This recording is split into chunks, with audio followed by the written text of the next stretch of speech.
Gentleman from Pulaski. Thank you, Mr. Speaker. To inquire of the amendment maker. Does the amendment maker from Green yield District 130? Yes. Good afternoon, gentlemen. Good afternoon. I really kind of missed that just a little bit. Your amendment, does it contradict the underlying bill, or is it in tune with the underlying bill? It's in tune with the underlying bill. It doesn't change anything about the underlying bill.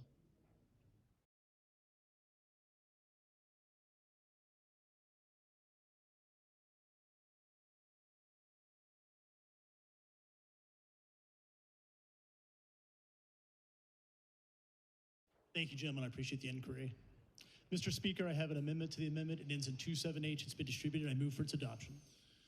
The gentleman from Pulaski has moved for the adoption of House Amendment 2 to House Amendment 2, ending in point 27H. Gentleman from Pulaski. Thank you, Mr. Speaker. This is language that we've seen before. I put in other bills, perfected language. It's the school kids, no COVID, no mRNA vax. I think it's really important. I'd actually be open to any questions about why I think this is so important and about why I'm bringing this amendment. I think it's something that a lot of people have agreed on. The governor has said that he wouldn't require it for school kids. I know this is the governor's priority. I think that we're trying to go along with the governor's goals here.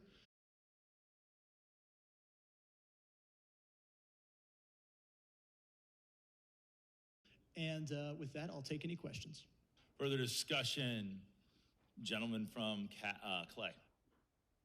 Thank you, Mr. Speaker. To inquire from the gentleman from the Hardwick District. Does the gentleman from Pulaski yield? I do. Thank you, Mr. Speaker. Thank you, gentlemen, for the opportunity to have. I believe we had this conversation earlier in the session, actually, when we were talking about the COVID vaccinations with children and things of that nature. If my memory serves me correctly, a lot has happened since that point. Do you remember a conversation that you and I had some time ago regarding my conversation with a physician that I have a quarterly doctor's appointment with, and his comments regarding children, minors, and the COVID vaccination? Yeah, we talked about that. And there's the CDC, the NIH study that young men, 18 to 30s are highest risk of myocarditis, of heart inflation. There's the several European countries, Norway, Denmark, Germany, Sweden, that have all restricted mRNA vaccines to young men or young people either under 30 or under 18. And, in America, if you Google it, it doesn't show a reason. But if you go read the study from the European country, it says because the risk of heart inflammation is higher for those young men than the risk of COVID. And that's why they had some restriction based on that. And so, I think that's a thing that we should consider. Yeah.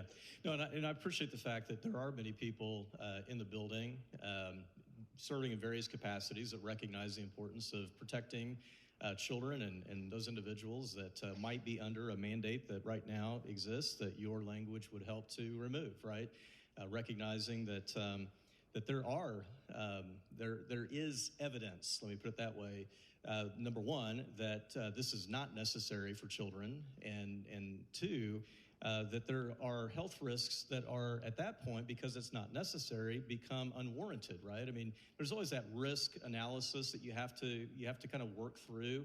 Do the benefits outweigh a risk or what have you? Well, if the benefits are minimal for children, but the risks are there, then you just simply don't do it. And then beyond that, to the males that you were just talking about, there is growing evidence that heart issues, there's at a minimum a correlation there, right? No, absolutely, for sure.